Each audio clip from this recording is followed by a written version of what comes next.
ये जो दुष्ट आत्मा इसके अंदर थी, अब ये आया, इतना उग्र हो गया था ये अब किसी के हाथ नहीं लगता था, सांकड़ों को से भी कुछ को बांध के नहीं रख सकता था, बहुत बुरी दशा इसकी हो गई। लेकिन यीशु मसीह के समीप आकर के ये बात करता है। तब प्रभु यीशु मसीह कभी किसी को बोलने नहीं देते थे। इसको बोलने पता क्यों दिया? ताकि पता चले मुझे और आपको। इसलिए उसने कहा तेरा नाम क्या है? अब प्रभु के लिए कुछ मुश्किल है नाम पूछना, उसे पता नहीं किसमें क्या नाम है, ठीक है ना। लेकिन वो बोले, तब ये कहता कि मेरा नाम सेना है। और सेना का देख समझिएगा, जो रोम की सेना होती थी, सेना क्या कहेंगे हम, एक बटालियन में कितने लोग होते हैं, जो सेना होती थी वो 3000 से लेकर 6000 तक होती थी। 6000 की एक पलटन होती थी। इस व्यक्ति के अंदर 6000 दुष्ट आत्माओं को लेकर के ये घूम रहा था। और वहां पास में 2000 सुअरों का झुंड था, जिसमें इन दुष्ट आत्माओं को कहा उनमें चली जाओ। और वो दुष्ट आत्माएं उनमें गई और वो सुअर बर्दाश्त ना कर सके और वो ढलान से गिरे और डूबकर मर गए। समझेगा चीज को, 2000 सुअर थे। लेकिन जो इस सेना कह रहा है कि मेरा नाम सेना है, हम बहुत हैं, हम सेना है। सेना कितने? 6000 दुष्ट आत्माओं को एक अकेला व्यक्ति लेकर के घूम रहा। कितनी बुरी दशा उसकी होती होगी। लेकिन जिस दिन यीशु मसीह आया, आज यीशु मसीह कौन है? यही है, आज यही है। आप इसको पढ़ते जाइएगा। जिनको पढ़ना नहीं आता किसी से पढ़वा लीजिएगा, नहीं तो YouTube पे भी है, गूगल पे भी है, आप उसको सुन सकते हैं, पढ़ सकते हैं। जितनी भी दिक्कतें परेशानी रही है, किसी बात की चिंता नहीं करनी है। जो हमने पहला वचन पढ़ा कि जब संध्या हुई तो बहुत सारे दुष्ट आत्माग्रस्त लोगों को उसके पास लेकर के आए और उसने उनको अपने वचन मात्र से चंगा कर दिया। उन दुष्ट आत्माओं को निकाल दिया, उनको स्वस्थ कर दिया और जितने रोगी थे उन सबों को चंगा कर दिया। इसके लिए क्या हमको करना है? कोई हथियार ऐसा नहीं जो तुम्हें हानि पहुंचा सके। बस करना क्या है? मैं आशीषित हूँ, मैं आशीषित हूँ। मैं कोई श्राप मेरा हिस्सा नहीं, बीमारी मेरा हिस्सा नहीं। आमीन। मुझ में यीशु रहता है, शैतान का कोई वास नहीं है। अब हम जो दुनिया में रहते हैं, फर्क समझना उनमें और हम में फर्क समझना। हम जो मसीह के हैं उनके साथ स्वर्गदूत रहते हैं, स्वर्गदूत उनका पहरा देते हैं, स्वर्गदूत उनकी रक्षा करते हैं और स्वर्गदूत हमको आपको दिए गए हैं। जहाँ कहीं तू जाएगा, जहाँ कहीं तू जाएगी, वो अपने स्वर्गदूतों को तेरे निमित्त आज्ञा देता। कहीं ऐसा ना हो तू फिसल कर गिरे और पत्थर से तेरे पैरों में ठेस लग जाए, इसलिए वो तुझे हाथों हाथ उठा लेंगे। आमीन। कई बार लगता है कि अभी भी दिक्कत है, तो ऐसा कुछ भी नहीं। अगर कई बार लगता है कि दिक्कत चल रही है, तो एक चीज और है यहाँ कि परमेश्वर ये चेक करना चाहता है क्या तुम अभी भी पवित्रता में आ गए हो कि नहीं आए हो। क्योंकि 11 दिन का सफर था इजराइलियों को लाने वाला।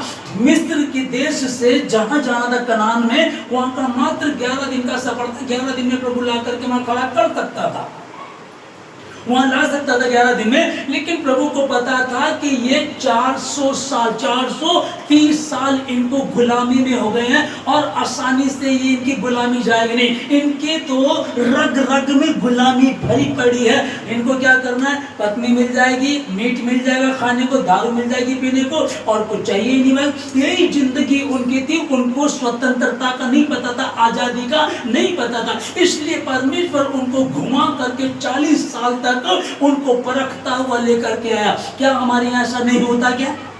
मसीह लोग कितने लोग हैं, जब दुष्ट आत्मा निकल गई, चलो जी हमारी तो दुष्ट आत्मा निकल गई, अब हम अपने घर बैठेंगे। चलो जी बीमारी तो चली गई, अपने घर बैठेंगे। परमेश्वर इन दुष्ट आत्माओं को निकालने नहीं आया। वो कोई जादूगर नहीं था, वो कोई इस तरह का डॉक्टर नहीं था कि तुम्हारी बीमारियों को ठीक करने आया। वो तो कहता है कि मन फिराओ क्योंकि स्वर्ग का राज्य निकट आ गया। मोक्ष की तलाश में लोग घूम रहे हैं, सत्य की तलाश में लोग घूम रहे हैं। सत्य नहीं मिल रहा, मोक्ष नहीं मिल रहा। वो कह रहा मोक्ष मेरे पास है, सत्य मेरे पास है, सत्य में ही हूँ। वो कंप्लीटली आशीष देना चाहता है। और हम कई बार हमारे में ऐसे लोग होते हैं जो थोड़ी सी आशीष लेकर के बैठ जाते हैं, पर जो उसके अपने होते हैं, जिस बच्चे से आप ज्यादा प्यार करते हो उसकी ताड़ना भी ज्यादा करते हो।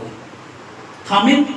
फिर कई बार हम क्या करते हैं, अब तो प्रॉब्लम चली गई, फिर हम घर बैठ जाते हैं। तो कई बार जब ऐसा होता है, इजरायली लोगों को लेकर आए, देखो भाई तुमको क्या क्या करना, तुम्हें कानून दे दिया, 10 आज्ञा दे दी, तुम्हें मुझे छोड़ दूसरों को ईश्वर करके नहीं मानना है, किसी को दंडवत नहीं करना, किसी की मूर्त नहीं बनानी है, झूठ नहीं बोलना, व्यभिचार नहीं करना, किसी के लालच नहीं करना। ये बातें प्रभु ने बता दी, उसके बाद भी व्यभिचार करते रहे, गंदे काम करते रहे।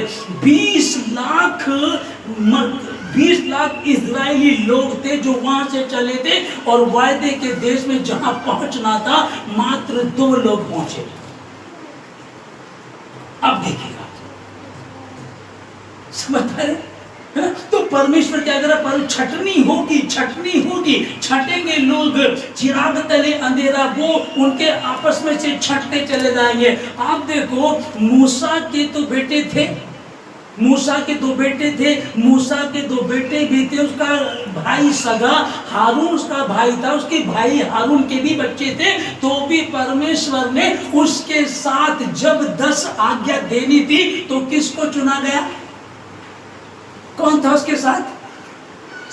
यहोशू को लिया गया। यहोशू तो दूर दूर तक उनका रिश्तेदार नहीं था, यहोशू भी वहीं से आया था, लेकिन यहोशू के अंदर परमेश्वर का भय था।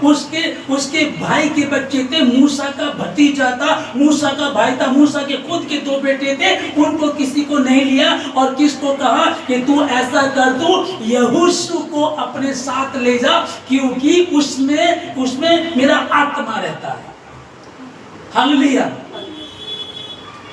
अभी ध्यान से समझ। अब फिर जब प्रभु देना चाहता है तो किसको देना चाहता है? अब वो उनको परख रहा था। कई बार हमारे और आपके बीच में कोई प्रॉब्लम दोबारा आ जाती है, तो एक चीज का ध्यान रखिएगा, आप ईमानदार हैं और आपने अपना जीवन यीशु मसीह को दे दिया, तो फिर क्या आपको बार बार बोलना, मैं चंगी हो चुकी हूँ, मैं चंगा हो चुका हूँ, इस बीमारी का मुझ पर कोई अधिकार नहीं है, इस दुष्ट आत्मा का मुझ पर कोई अधिकार नहीं है, मेरा शरीर मेरा नहीं, परमेश्वर का पवित्र मंदिर है, परमेश्वर का आत्मा मुझ में रहता है। और परमेश्वर ने कहा यदि कोई इस मंदिर को नष्ट करेगा तो परमेश्वर उसको नष्ट कर देगा, क्योंकि परमेश्वर का मंदिर पवित्र है। और वो अपने आप को आप बोल सकते हैं, वो मैं हूं, परमेश्वर का मंदिर पवित्र है और वह मैं हूं। कोई हथियार ऐसा नहीं बना है जो मुझ पर चल जाए, जो मुझे हानि पहुंचा सके, क्योंकि उजाड़ने के लिए भी मैंने ही बनाया, मेरी ओर से ही जाएगा। और शैतान जो बना था, भेजा था, हाँ मैंने भेजा था, और कहा था ठीक है तू जा, और जा करके वो सीमा बहन तो बहुत ईमानदार है, उसका पति भी कई बार मना करता है, कई बार लोग आसपास की बोलते हैं वो प्रभु में बनी रहती है, ईमानदार से बनी रहती है। अच्छा ठीक है, फिर उसको थोड़ी सी प्रॉब्लम दे।